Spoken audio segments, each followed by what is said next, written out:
Plenty of head scratching as to whether this has been the best World Cup ever. But to do that, your memory has to date back as far as 1930.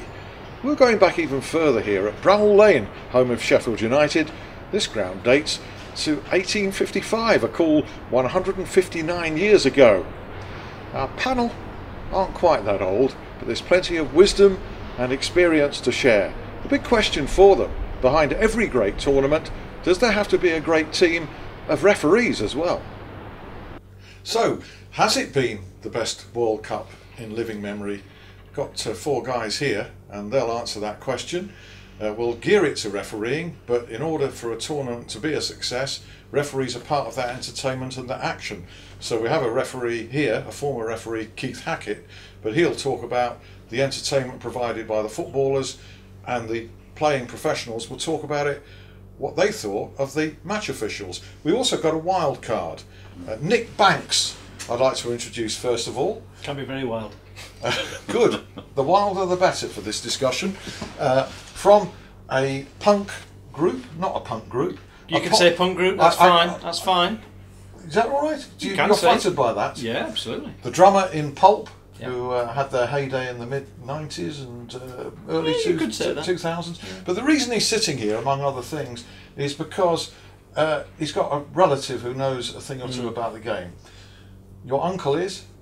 It's Uncle Gordon Banks. Gordon Banks. So that gets you into a lot of places, including into here. Indeed, yes. Where you wouldn't ordinarily be. Indeed not. Nice to have you. Thank you. Cheers, Nick. No introduction really for Carlton Palmer. Former West Bromwich Albion, Sheffield Wednesday, Leeds United, several other clubs, and England midfielder, also a one-time manager of Stockport County. People forget that, don't they, Carlton? Well, the fans don't, I'm sure. And manager at Mansfield as well. I've forgotten that. Period of time as well, yeah. That's a timely reminder. And also needing very little introduction, certainly not to Carlton, probably not to Gary, guy who's sent off a few in his time. I'm not sure present company accepts it, we'll come to that later. Keith Hackett, former FIFA referee and ex-general manager of professional game match officials, also a senior spokesman on You Are The Ref website. And finally, last but by no means least, Gary Megson, former Plymouth Argyle, I'm going from memory now, Gary, Everton, Sheffield Wednesday, midfielder. Have I missed anybody out of any significance there? Well, a few, yeah. Quite a few? Yeah. Okay. I'd struggle with all of them as well. They're the main ones. No, they're not. And you've also managed, most memorably, West Bromwich Albion, twice leading them into the Premier League, and Sheffield Wednesday, and a host of other clubs as well, too numerous to mention. Great to have you on board, guys. Well, first of all, just go round the table, assessment, a sentence or two on what the World Cup has been like from an entertainment perspective. Nick, you kick us off. I've watched as many games as I possibly can, and probably too many to be honest, and I think it's been really, really entertaining. There's only been a couple of games that you've kind of gone, wow, that was a fantastic game. But then, out of, what was it, 60-odd games, you know, you can live with that, but I think it's been great. Carlton, how does it compare with others that you've seen in your lifetime? Bearing in mind you're still only, what, 32? 33? I wish. If I was 32, I'd still be playing now.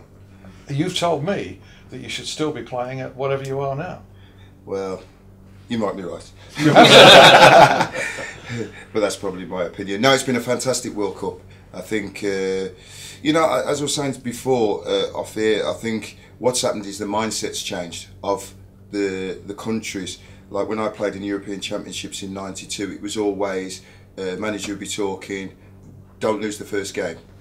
But now you can win the first game and still not qualify, go through, as we've seen with Italy in the group. So teams are saying, well, we need 2 wins to go through. So teams have gone from it from the start, and it's made for a fantastic World Cup. Keith, have you been able to sit back at times? I know you've been keeping a special eye on the officials for the website, but have you been able to sit back at times, give yourself a day off and just watch the football and enjoy it? Yeah, I've really enjoyed this World Cup. I think that we've seen some really top class players performing freely, openly, but I always get dragged back into the referee, how he's performing. And in the main, I think referees have allowed this World Cup to breathe, and I think with that we've had expansive football that's been really enjoyable to watch. And Gary, your memories of what has it been, 4 weeks?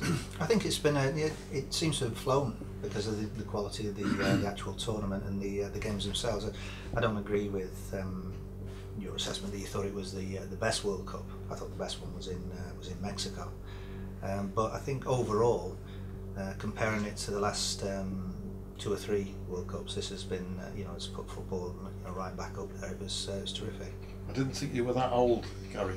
I remember being allowed to get up and watch the games in Mexico and watch those. But I think one of the things that happened as well in this World Cup is there wasn't a real outstanding team where one of the other teams would go, well, whatever we can get from this, if we get a point, it's a great result.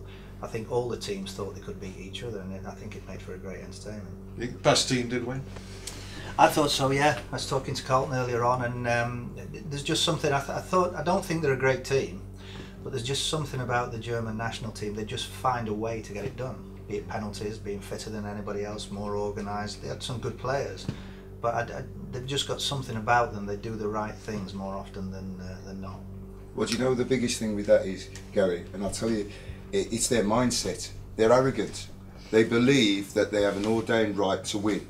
So even if they're losing, they still believe they can win. If they're playing outplayed, whatever, they still believe they should win. And it's just the mindset that they've got, the Germans. Shouldn't every player be on that pitch thinking, I can win this game? If they're on there, they should think, I should be good enough to win this game. Our team. No, but the teams might think that.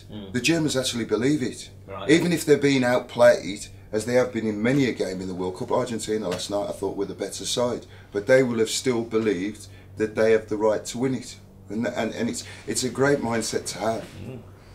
To what extent have referees, because they haven't been discussed as much as they usually are during a tournament, which surely is a good thing, Gary? Well, I think the Keith referee for a long time. I think the biggest compliment you can ever pay to a referee is that you didn't notice it.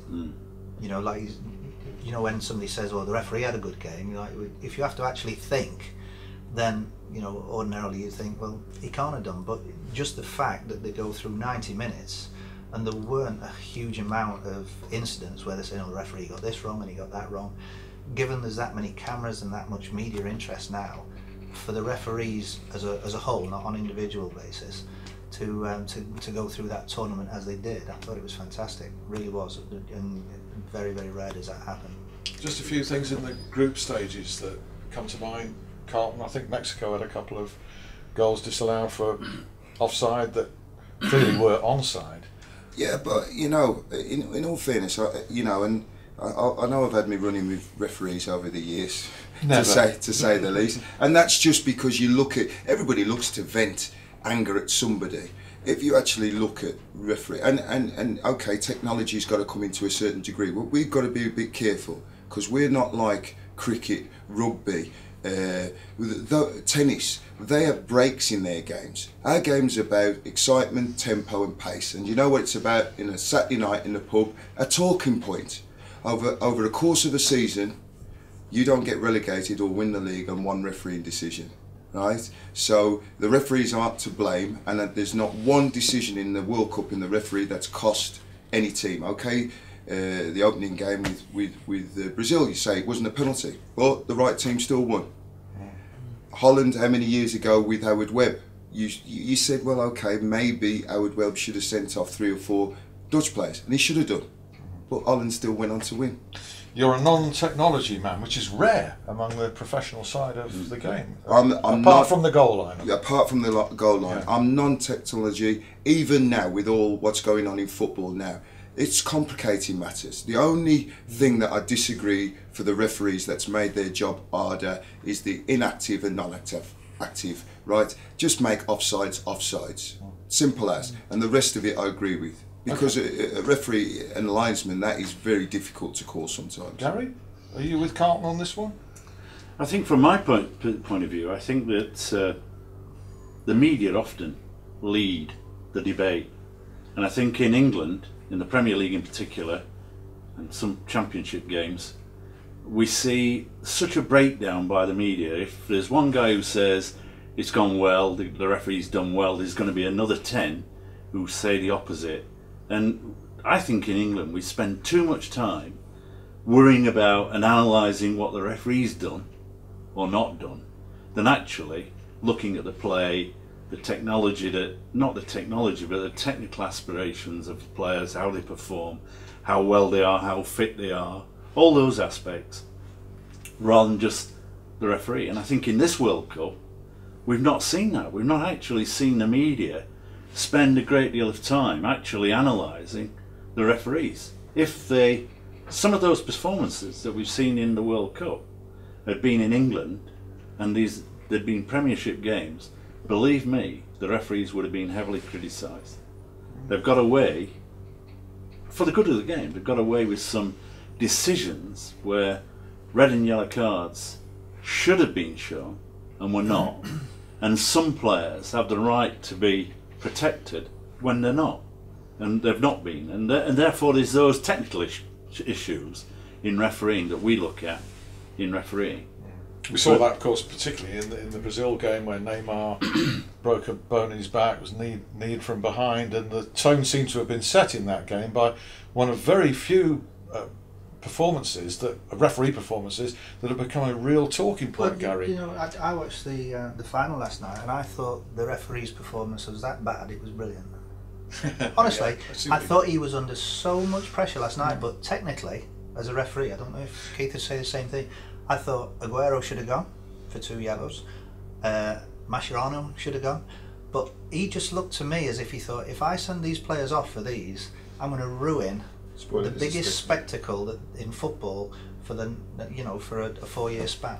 And I thought he was terrific because he was under so much pressure I'm damned if I do and I'm damned if I don't. And I thought the way that he refereed it, and we all asked for common sense, that he really showed that last night. But technically, I think Aguero would have been sent off in a Premier League game. I think Mascherano would have been. But because it's a World Cup final and he was under so much stress, I thought he had a fantastic game. Gary, who do you think was a lot there? Sorry. Yeah, no, I agree with Gary. Yeah. But I know you said about Neymar and giving him protection. Who did you think were the biggest thugs out there in the World Cup? I thought Brazil handed it out more than anybody else. Yeah. I think it's fair comment. I think Gary's got it spot on. I mean, there were 2 red cards, and I highlighted those in the ref camp. And I think, to me, the referees have received a completely different briefing. There's the laws of the game, which, you know, when we get to the very top level, there has to be flexibility and flexible approach, a more management type of approach to refereeing. In this scenario, they've turned refereeing on its head, because they've actually, in my opinion, been saying to referees, we don't want yellow cards. As a result, red cards will stay low. And I think some referees, the Spanish referee in particular, where we know that the average number of yellow cards in Spain is around about 5-6 a game. You know, when I can remember the last season that I was with the PJMOL, we were getting slaughtered because we'd sent 63 players off in the Premier League in 380 games. Spain had sent 163 off. So you can see the Spanish approach is caution and red card wherever possible. And here's a referee who's been told to do something completely different in the World Cup, and in a way was lucky not to lose control of the game. Yeah. He struggled. A very good referee, but he struggled because he was doing something different to what he normally does. This is Carvalho that we're talking about. And, but they've been you know, not individuals, but as a group, they seem more, the way they referee, they seem more human. You know, and therefore, you know, we want them to show common sense. You can't then start nitpicking about, oh, he didn't do this, he didn't do that, he didn't do the other. He's trying to use his common sense, and whether that's made for a better World Cup, I don't know. I would say it's not the specific reason, but it's part of it. You know, and if you've got, you know, as a manager, you know, I've done it, Carlton's done it. If you get a player sent off and you're winning, or you've got a point and you're looking at it, you think, right, what we've got, we hold. So you go 4-4-1 and try and hold on to it. But that's not really been happening in this World Cup. So both teams haven't had a reason to say, right, well, we'll shut up shop.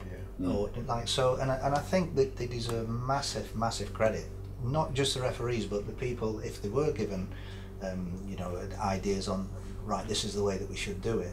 they deserve a great deal of credit. But that's sorry, Alan. Sorry, but that's Tom. the problem that Keith's just said, and it must have been done. It must have been said that the common sense, when Howard Webb did what he did when De Jong should have gone and whatever, he applied common sense, because if he'd have sent off the 4 Dutch players, it becomes a farce. Yeah. And that's the problem in the Premier League now, where the referees are being marked, but they've been told if they want to get to that certain level, they've got to go to that letter of the law, as it were, right? Instead of showing some common sense. They've got to, like you, Keith will know I won't, because you know we've had it, we've all done it. You go 10 yards when you're playing.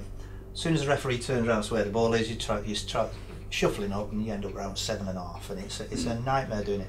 It's so simple that this guy's gone on with his foam or whatever it is, and you think, what a great idea! Why haven't they been doing that? Now, are we going to allow that in the Premier League next year? It's so simple. I think fans are going to insist on it, because you've seen how simple it is.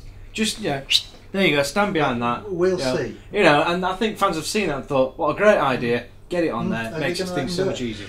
Well, I mean, I saw it in the MLS. The MLS have been operating it for a couple of years, and I saw the success, having watched a few games out in America, and you suddenly say, that's got to come into the Premier League. Then you see it in the World Cup, and it has been a major plus, because players know then where they've got to stand, and that whole scenario of 9.15, 10 yards has been made completely easy for the referee. It's, if you like, reduce the friction between the referee and certain players in that scenario, where you know, you don't want to make a player look childish, and neither do you want to caution them in that scenario. And it's helped that process completely. Premier League, wait and see. My view is they've not thought about it. It'll not happen. But Why did the final referee not use it? Rizzoli appeared not to use it last night. From I what thought saw. his can might be empty. But you're quite right, he didn't. And you know, it was interesting because the players were naturally not hounding the ball in the main. They were just saying, right, let's get back, get on with the game. And I think that has been the real plus in this tournament, and that is the way players have responded. We've seen good discipline. Okay, there was a little bit crept in with the Argentinian team. I think that's perfectly allowable. They're getting frustrated with 1 or 2 decisions. Referee didn't go over the top, he just calmed them down, they moved away. I think that's good refereeing. Sometimes here, it's almost, let's challenge every decision. You sometimes feel, I think, as referees, that players are being encouraged, the manager's encouraging, Gary might open that up on that, to actually put pressure on the referee to change, or maybe let's get a change for the next decision. I don't think that's been going on in the World Cup. I think the World Cup referees have But you know, been I handling don't things think it really is well. the referees, Keith. I think it's you know, the people who set laws, and because there's, you know, people going about technology and goal line. How long were they talking about that before they decided they're going to do it? And then they came out with and said, well, like, you know, it's not like cricket, like, because like the Premier League can afford it, but the other divisions can't. They're like, well, cricket do it, rugby do it. They don't think about what's going on somewhere else. And you know, and sometimes I think we're a bit reticent to not change, but just have a go. You know, there's one of the things. You know, I read a stat about how often players go down injured. I think it was in the group phases. It was like 300 and odd times. That resulted in 9 proper injuries. 302 times, Right. only 9 Now, were serious injuries. Right, now you tell me, why can't we copy what goes on in rugby Correct. and say, right, well, he's injured, get the physio on and let the game go on? Because I'll tell you now, those 9 injuries, they'd stay down.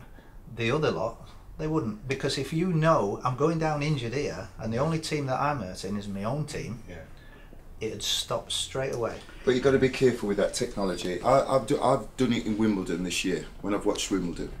And if you forget Hawkeye, right, and when the ball, you think it's long, right, how many times do you actually think you're far off wrong? Not many times. So really, it's giving the players an option, and it's giving them something that they can sort of say, right, okay, they can be clear in their mind. But working as a TV pundit, if I watch a replay of a close decision, I still can't see it on 3 or 4 replays. So I think sometimes you've got to let sport be a little bit natural. Where, okay, rugby, cricket, tennis, you have breaks, you can implement that if you want to. But there's not many times really that you're going to be that far wrong.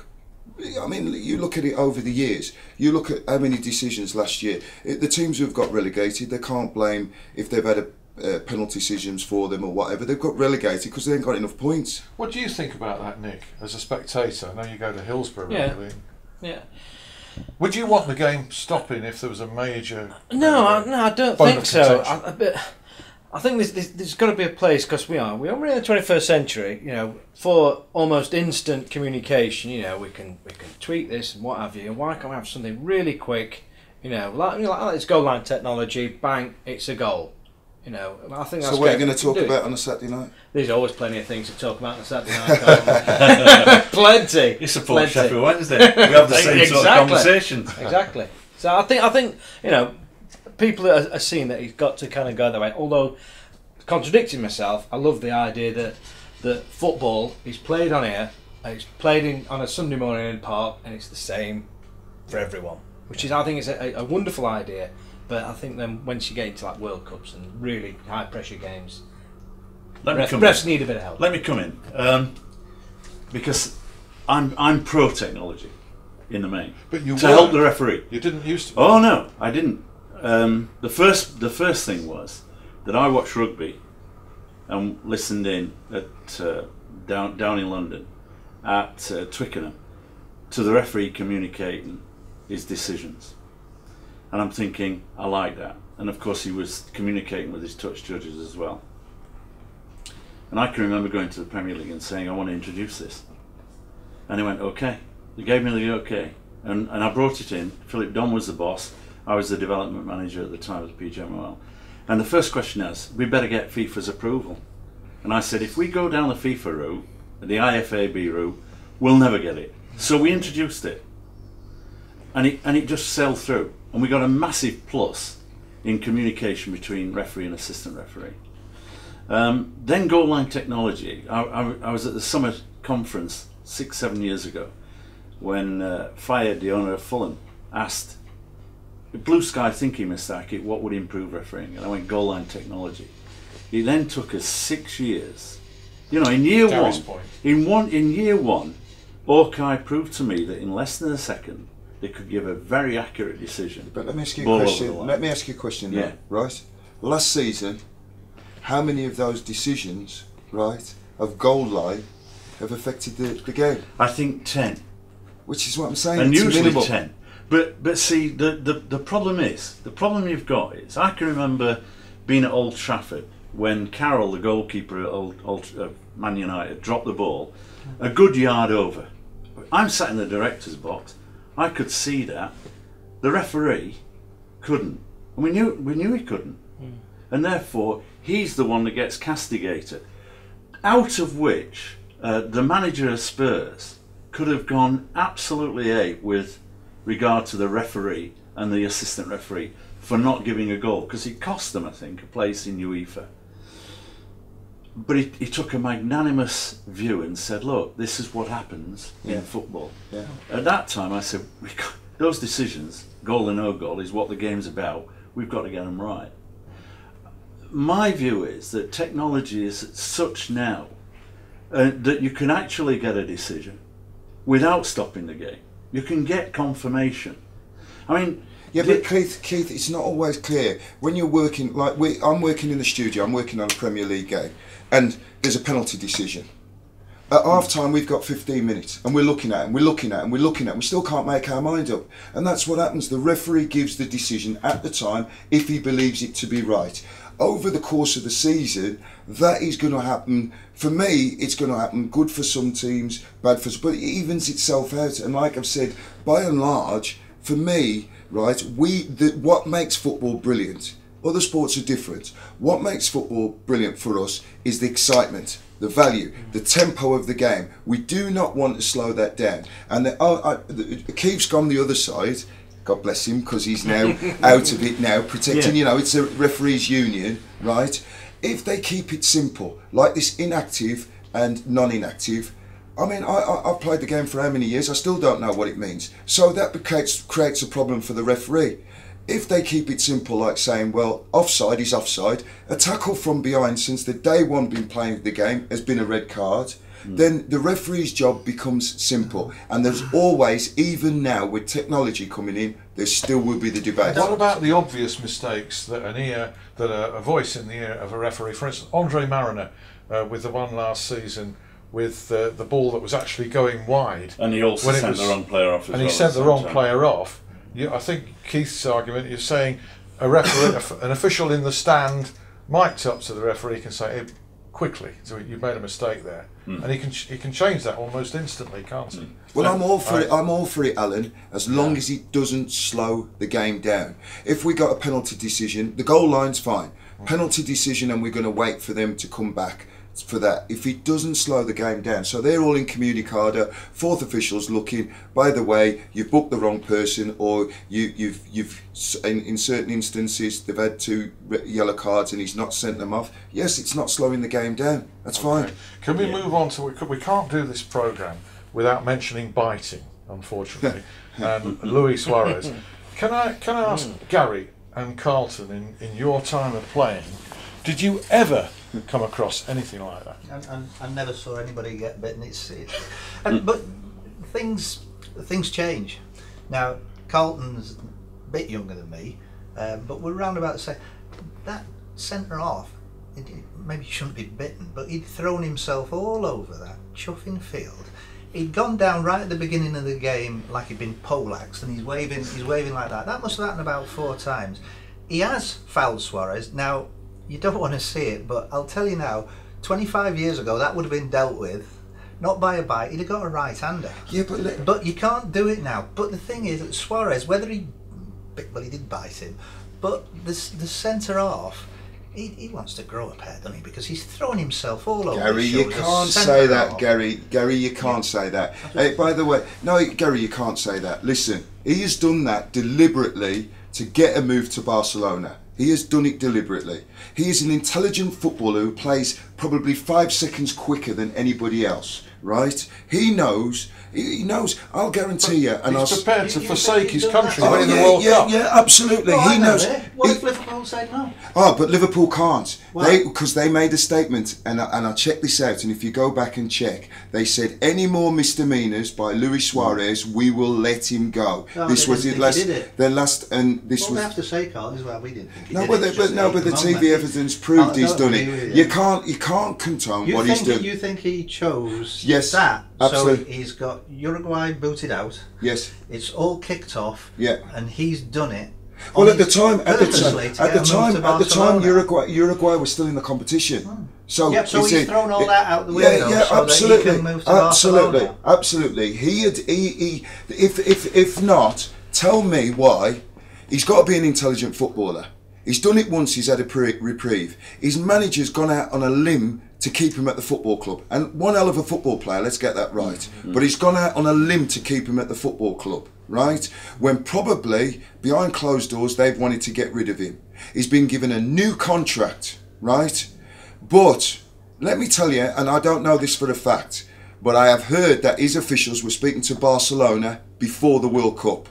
So now he goes into a tournament knowing full well if he does this, he will not stay at Liverpool Football Club. Why else would you do it? You can't tell me he's done it once before. If it was a one-off, you could let it go. But you've got young kids now watching the game. A punch, you can say, okay, that's fair enough. Like Gary says, in our day, if somebody fouled you or whatever, you'd go for the elbow and a punch, and that can be dealt with, and you get a ban.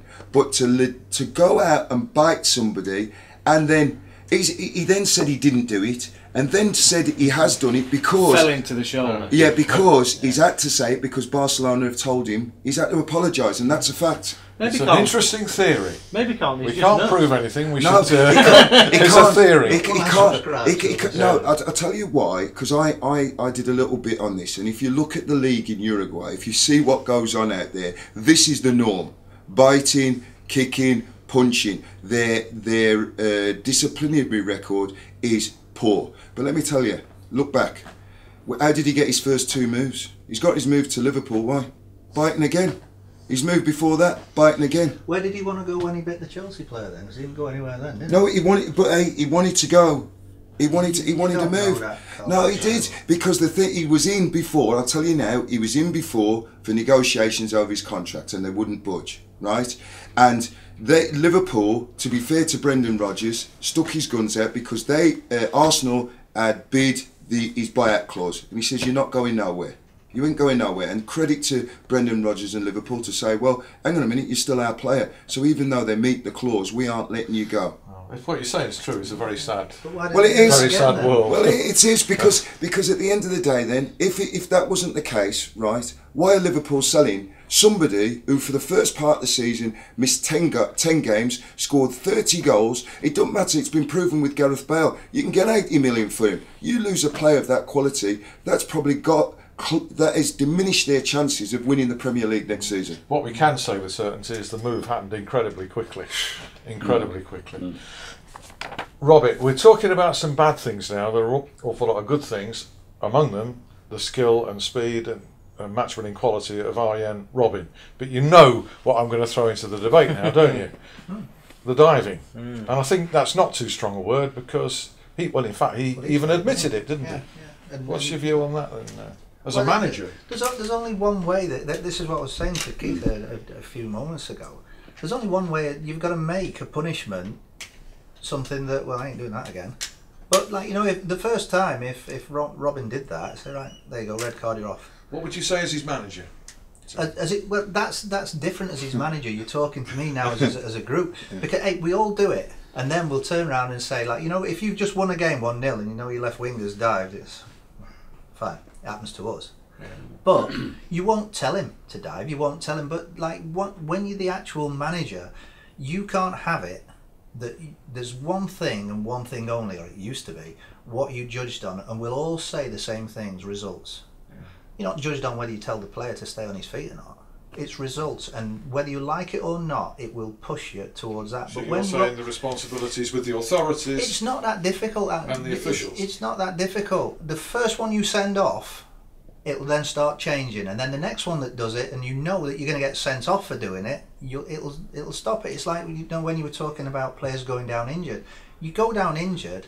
You know, I know managers who used to get the midfield player, once they'd scored, go down within 30 seconds again, because you'll take that momentum, you'll take it away from the opposition, you'll slow the game down. Go down injured so we get a break. Go down injured because they're playing well, we ain't doing too well at the moment, and we'll just, like, you know, regroup. The first time you do that and say, well, the physio's not coming on, you know, or the game's not stopping, just let the physio on and treat him, then what you're doing is punishing yourself. And it's the same, if somebody dives and it's absolutely nailed on that it's a dive, instead of giving them a yellow card, send them off. Totally see if it happens again. Isn't that putting too much responsibility on the referee, though? No, because they've got these wrong, haven't they? They've been shown to get these wrong. I didn't say that. I said if you're absolutely nailed on that you know he's dived, then send him off. You know, I mean, I've looked at numerous clips over the years in terms of simulation, and I've had to look sometimes 3 or 4 times at a video to determine a different angle to the referee that it is a dive. It can be that difficult, and it gets more and more difficult as the game gets quicker. There are the odd ones which are clear for all to see, exaggeration with it, where the referee should punish.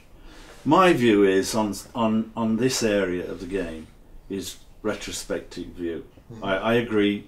I believe that we should say, right, okay, the referee, if you like, again like rugby, puts it on report. He says, I think this might have been. I don't think that's the ideal scenario, but he's left with a situation where, look, we think he's dived, someone else needs to look at that through the video. Now he can do that after the match. The match referee can look at it, and if he then thinks that's a nailed-on dive, report it, and then the authorities do the punishment.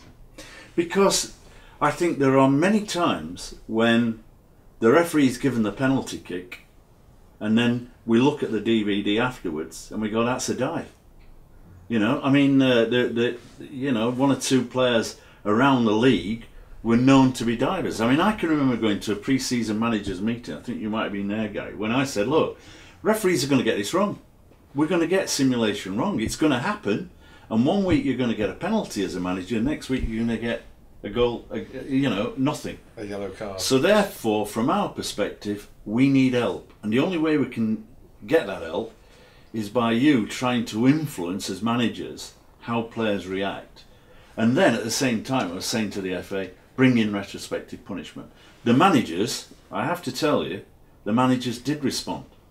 And we did get a real drop in it happening on the field of play. You had Drogba and Ronaldo at that time. There was a few. Johnson, who just moved to Everton. Andy Johnson. And in fairness, David Moyes at the time said quite clearly publicly, well, I'm not going to encourage this. And Johnson then stopped doing the sort of diving. But at that particular time, Ronaldo was one of perhaps the biggest culprits. I had a player, when I was at Bolton, I had a player, and we gave it some thought. He was terrific at home because he'd be throwing himself all over the show, and we would get so many free kicks that at times you think, oh, Christ, he can't be giving us that. But he does it, and we'll have the free kick, we're good at him, we've got a good opportunity of scoring. Away from home, it would just inflame everything. And there were times when he'd think, but actually did it. Share with us who that player was? Youth. I was thinking. Jufy, but he is so talented, and he's got this reputation as he is a nice guy, he's just a loony. But at home, he would get, he'd do some things and he'd throw himself, he'd think, oh crack, he's give it to us. Fine, we've got a free kick, and like I say, we're good at him and we might score.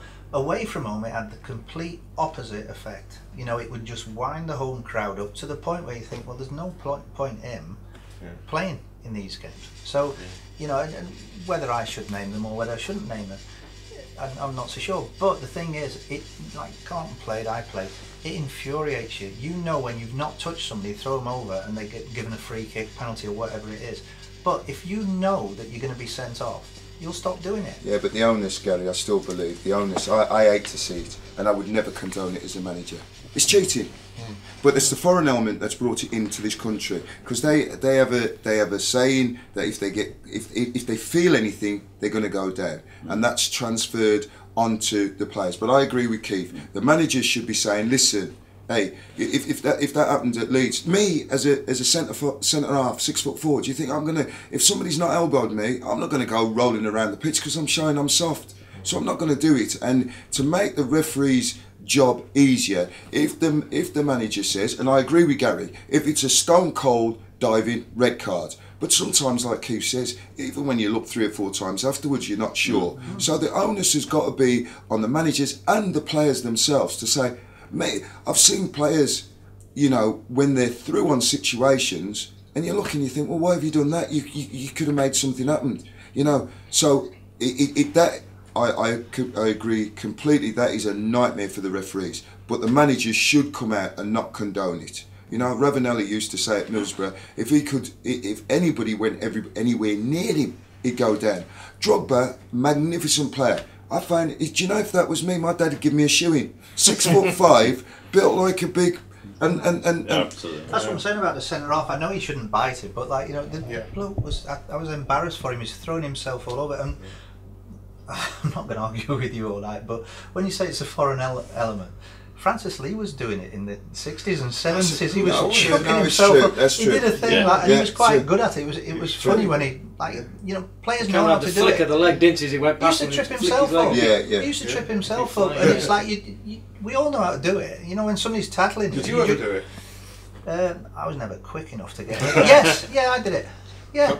Oh, right. I did it because because everything is results based. And don't tell me that you're thinking it's 0-0.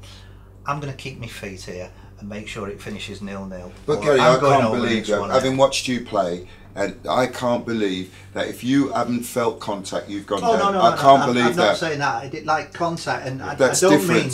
This is what I'm saying. You can't put the onus purely and simply on the referee. It's got to be absolutely nailed on. You know, The skill otherwise set, you're going to make a mistake. I mean, the skill set here of the player is that when you actually look at these, as I've done times many, is you see the actual player who's going down move his foot towards the opponent to get the hook, to say there has been contact, and it's amazing when you see it. You think they must have practiced it, and if they practiced it, the manager must have seen practice. Yeah, what really strikes me about that, Nick, Chico Flores, that was absolutely disgraceful last season. The only saving grace being that there's that great video of Sam Allardyce laughing his head off and he's holding his head. What do you feel like as a spectator? For fans, it absolutely infuriates us. You know, because we're watching the World Cup final last night. I mean, the Germans seem notorious for it. They get a knock, they go down, and it's 4 or 5 rolls on the floor. You know, clutching the face, legs, whatever. And we were screaming at the telly, get up, you know. Because, you know, these are big, strong guys. They're not going to roll it. It's just, it really does get on your nerves. You know, and the famous one I can remember is the Turkish player kicking the ball at the Brazilian player, I can't remember his name. Hits him on his foot, and he's gone down, hands over the face, poleaxed. You know, and the Turkish lad got sent off, you know, and it was really, really unfair. Coming back to things that are fair and also good things from the tournament, did anybody notice the assistant referees, as they call them now? I still prefer linesmen. They got nearly everything right, didn't they? Keith, what was your view? Well, you had one guy who got a couple of offsides wrong on the goal at the beginning, Mexico, and he got sent home very quickly. We saw last night 3 terrific decisions, and I do think that you know, some of the standards of the assistant referees over the last couple of years has improved dramatically, and I think the Premier League in many ways has set the sort of if you like pathway for that level of improvement. Created training programs, you know, run by Paul Riger, who's now in America doing similar things with their guys over there, and it's practice. So out on the field, there were, you know, a training field. There were, if you like, drilling techniques to improve the decision making on offsides. I think that has paid dividends in this World Cup. There was one decision in particular which comes to mind for me when Hulk netted for Brazil, and somewhat controversially at the time, it was disallowed for his arm and handball, but it was one of those that you refer to, Carlton, where you have to look at it several times, and it came down to the referee was right, but more to the point, it was a call. It was Howard Webb's game, wasn't it? Yes. It was a call by Mike Malarkey. I think or it was Darren Mike. Can. Yeah, I think it might have been Mike that made the call, and it was terrific. And again, one of the things, interesting points on that is that, you know, Howard, Darren, and Mike have worked together now for probably 6-7 years as a team, and they know each other, and there's total confidence in each other, and I think that pays dividends. You know, preparation for the game, the way they train, the way they talk, they rely on each other, and I think out of that comes decisions of that quality. It was Mike Malarkey, and it was Brazil, Chile. He ruled out, and in fact the referee didn't really have a view of it, and the linesman only had the most instantaneous view, and he called it. It was also quite brave because it was disallowing a Brazil goal. Well, I think at the end of the day, that, you know, that's what they're there for, to make accurate decisions, and you know, those 3 are an outstanding team, and quite rightly are figured to be the world's #1 team in refereeing. And for me, there's slight disappointment in that Howard wasn't used, perhaps getting that 4th game, which I think he genuinely deserved. But within that was the Holland team, where he'd had problems in the final, and I think that influenced the people who made the calls as to which referee refereed which particular game. But the UEFA referees seem to come out strongest, and Italian got the final. Do you think that is right, and that's representative of the quality of referees globally? Do you think the European ones are best? I do, Gary? and I think we're the best in Europe as well. I think you know, everything gets focused on the Premier League, but right the way through British football. I think we have actually got the best. You know, Carlton will be the same as myself. You've played football in Europe. You've played football elsewhere, and you know if you actually sit down and analyse it, you think like we're not half bad at this. You know, I was talking to Keith earlier. When I've managed teams in Europe, I felt the biggest difference wasn't the fact the home or away or anything like that. It was how the referees performed when they were in a certain country, and it works in your favour when you're playing over here. That I think that some of the foreign referees do get a little bit more influence than ours do, and I think our referees, yes, they make mistakes, but everybody does. But I think our referees are better than anybody else's. I think in Europe, if I can come in, I think one of the great influences in Europe currently is Pierre Luigi Collina. He was a top referee, and he's the boss now. And the first thing he's done, he's followed some of the English methods, and that is fitness. Build a base. Are you fit? If you're not fit, you're not going to referee. You would have struggled, wouldn't you? Yeah, I'd have struggled. Absolutely, there's no question. I think that the whole remit of refereeing has changed over the years, and you know, we had to catch up. Certainly, when I took over the Premier League referees, we were well behind the players. You know, the players were doing 30, 40 sprints an average a game. We were doing about 10. So we had to change, bring in the sports scientists, and change all the regime in terms of training. And say, right, you're professional, you're going to try to get the same levels of the fitness of players. And that took us 2 years, you know, because I got the measurement through Prozone of the players in the Premiership and how fit they were, no matter what position they had, okay, goalkeeper part, they were fit. And our guys weren't up to speed, so we spent a lot of time getting there. And that's what Collina's done with his European referees. He said, right, if you're not fit, get out. Carlton, you covered some ground.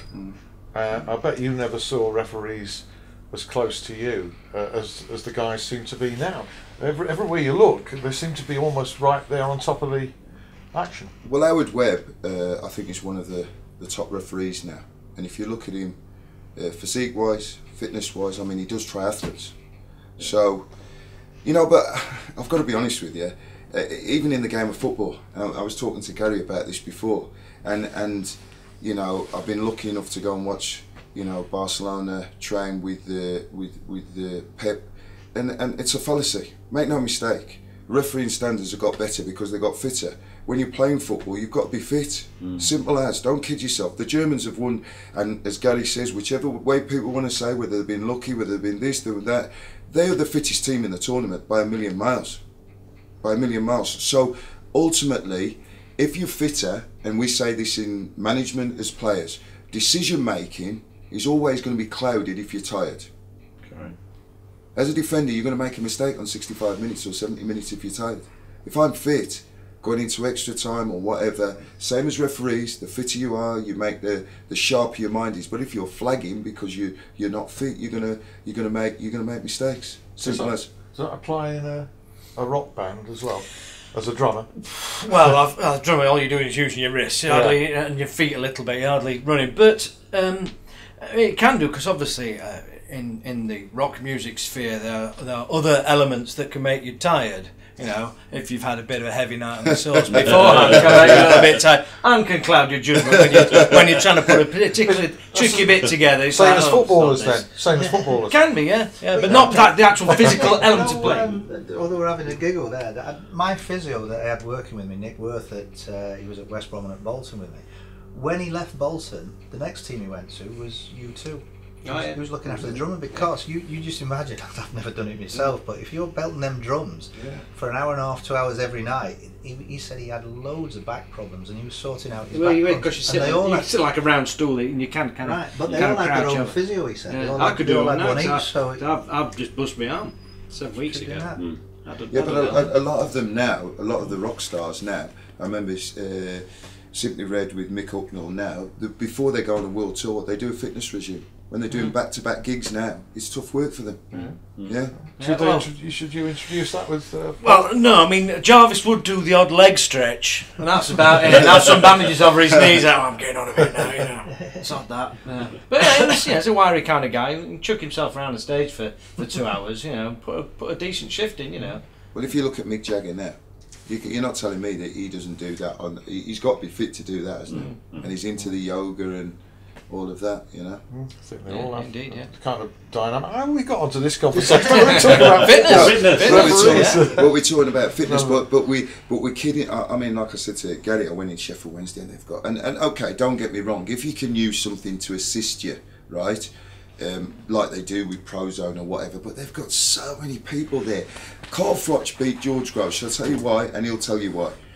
First fight, he was fit, and he's always fit, Carl. But he was doing the treadmill. The treadmill's not the same as running on roads and getting up in the morning.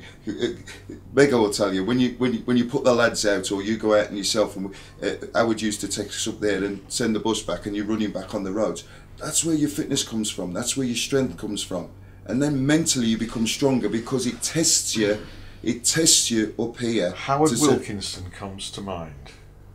It just came into my head. I could tell looking at Gary there. I think it came into your head as well. Howard's regime. It does, because it's a big part of it. It's like heresy to suggest that it's like, you know, it's not. Yeah. If you want to be a footballer or a sportsman, you've got to be fit. But like, you know, one of the things I used to say, like, because I've done it all my managerial career, take them running like Howard used to do with ourselves, and it's hard work, and obviously it gets your fitness, but the biggest single thing that it does, and I used to ask them, what do you think we get from this? It's your character. Because you can get somebody who's not particularly good runner, but he'll go up the front and he'll give it everything he's got for as long as he can. They're the ones you want. The one who says, oh, I don't like running, and just goes to the back and doesn't bother his backside, he'll let you down. He will let you down, and it just shows you everything about the character of a person on how they react to that. You know, and they'll moan about it, and I don't want to do this. Well, you've got to do it. You know, Carlton's done it, I've done it. When you're playing, and especially if you're in the middle of the park, if you're in 85th minute and your fella makes a run, you've got to go with him. True. And you can't turn around and say, I'm tired. Well, you shouldn't be. And it's like being able to pass better than somebody else, dribble better than somebody else, shoot better than somebody else. If you can outrun them as well, that's another string to your bow. And it's not something that you know, is a God-given right. You can make yourself better at it. But Keith, you've applied that to referee. Sorry. Keith, you're dealing with people who aren't 20, 22, 23, 24. Yeah. You're dealing with 30s and in some cases 40-year-olds, and you're trying to ask them to be as athletic as players? Well, I think that what you're trying to do, I mean, what we effectively attempted to do, I think we succeeded in that, is a lifestyle change. You know, the first thing we had was guys who were earning, you know, £12,000 to £14,000 a year salary. And I'm going along and saying, by the way, do you want to be a professional referee? You're going to get 40 odd. And they said, sign on the dotted line. Then what we saw was with one or two referees, they might have, with the 12 grand, might have gone out once every 2 months for a meal. And then all of a sudden, you've got a guy talking about which Michelin star restaurant they're going to go to tomorrow. And so we had to instill into them a regime which was pretty tough. And pre-season to the army training camp and carrying the logs and doing a big shift, but then monitoring them all the time. You know, all I did was I went into one or two football clubs, and I wanted to see what they did, and then said, right, if it's good enough for the players, it's good enough for me.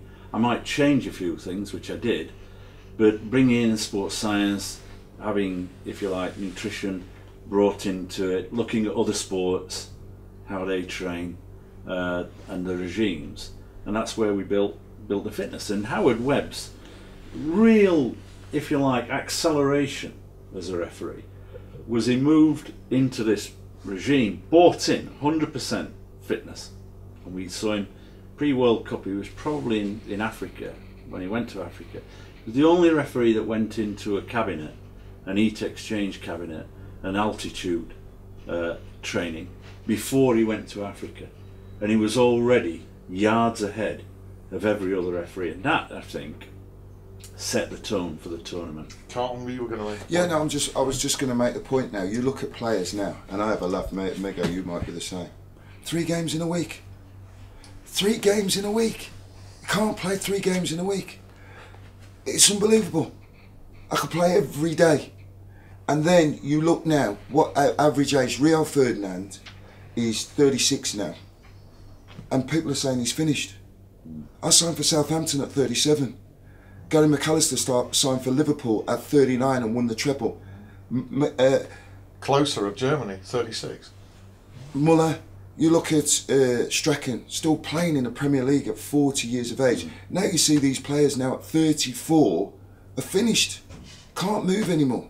Why? Because they're not fit, and they're not fit enough. They don't train hard enough, and that's as simple as it is. Okay, brilliant debate. I just want to wind it up because I know that the likes of Gary and Carlton probably, and many of your colleagues have for years been throwing your hands in the air and saying football is becoming a non-contact sport you can't tackle anymore. This World Cup and the way it's been refereed would suggest otherwise. How encouraging is that? It is, because it's it's a big part of the game, and especially in our country, supporters love it. You know, they all go on about like, oh, we want to see a certain style, and we want to and then you start to say, right, we're going to get the ball forward, we're going to play from there, we're going to get crosses in, shots in, we're going to close it down, and we're going to tackle, and we're going to compete, and we're going to run for 90 minutes. That's why football is what it is in this country. And one of the things in the World Cup that started to annoy me a little bit is I'm watching some of the foreign teams play English football better than England. Brazil's first 2 goals when they played against Chile, they won 4-1, 2 great goals from Neymar, but the first 2 goals came from back to front. They weren't good balls, didn't go to a Brazil player, they got headed down, they get onto the loose ball and then play from there. That's Brazil. Well, we ain't doing that. We're playing continental football, not quite as good. And they've moved on from that to we're watching teams like Carlton's just mentioning Guardiola. He's got the best players in the world. He's terrific, and one of the things he talks about is when we lose it, we get it back within 5 seconds. Well, we ain't doing that. We close down, we play at high tempo, and that is what makes the game that it is over here. And it's more interesting, and there's certain teams in this, certainly in the Premiership, that play a certain way. And I've got to be honest, I'm not particularly interested how many times the 2 centre-halves can pass the ball to themselves. I'm interested in shots, crosses, closing down, playing in their half, and winning games. So, Well, Gary, it was interesting what Jurgen Klinsmann said when he took over the German side. He said, I wanted to implement what I'd experienced in the Premier League into the German team, and all of these countries are doing things that we've been synonymous for years for, and we're going backwards at it. Yeah. Well, we've got to get one of the things I heard before the World Cup, and it got right on my toodle, is we haven't got enough players playing football on a regular basis in the Premier League. How many have Belgium got? Colombia, Uruguay's got a population of 3.5 million. They seem to do all right. So it's got to be the quality of the players that you've got, not just how many you've got. We can put a really good England team together playing English football, and all this stuff about we've got to play a certain way. You think we've got the players enough I players? do. We had If the play players like to go. we play, Yeah. and properly play like we play, high tempo. We're going to try and score when we get it. We're going to try and defend the minute we've lost it. We're going to concentrate on set pieces, because we talk about it, oh, that's an English way, we shouldn't do that. And yet I'm watching all foreign teams scoring a lot of goals from set pieces. And it just looks as if there's been a complete role reversal, that we're trying to play like continental teams, keep it and pass and pass and pass and pass, falling asleep. And they're playing English type football with the quality It's as well. hugely ironic, is that. Keith, have you got a view on that from a refereeing perspective, on the style of football and the way it influences, for instance, the job you've done? Well, I think that I always said the best referees are the ones that are not seen, and if we can keep the tempo of the game high, that helps us, because it reduces players' frustrations, it reduces dissent, all those aspects. And they're right. I mean, I watch more games now than before, And I suddenly get frustrated because the players are playing in the wrong direction.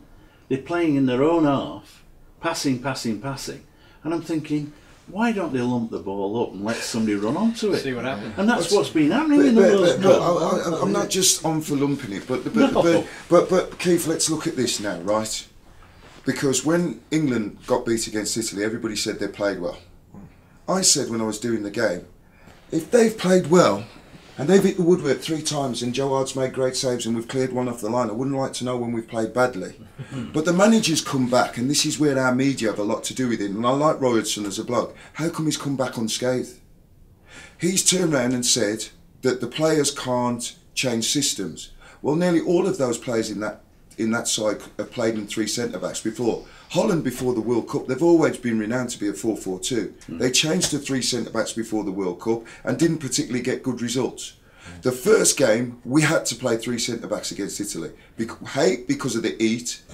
B, because of the players we had. Because if you're going to play a 4 at the back, then you've got to take Ashley Cole because he's the best left back we got. But if you're going to take Leighton Baines, get him high up the pitch. So we play our best player, without a shadow of doubt, Wayne Rooney, and criticise him for running back with their full-back all game. And at half-time, when it's been happening, the manager does nothing about it. Does nothing about it. The second game at half-time, we're going to go out the tournament. What are we about? All about pressure, putting on people, getting on top. So at half-time, you get all the players who've got legs on, all the players who've got energy, go to 3 at the back and go and have a right go. It's done nothing, yet we've come back and we've taken all these young players with all energy and whatever and not utilised them. Carlton, you're on a roll. Unfortunately, it's getting dark out there. Started to, while it's still light, we're going to have to wrap up. We could carry on talking all night. I just want to say a huge thank you to all 4 of you for such an entertaining, I don't know if it's an hour, it's just flown by. Gary Megson, Keith Hackett, Carlton Palmer, Nick Banks. Thanks ever so much. It's been brilliant. Thank you. Well done. Thank you. Cheers, thank you. Thank you. Well done.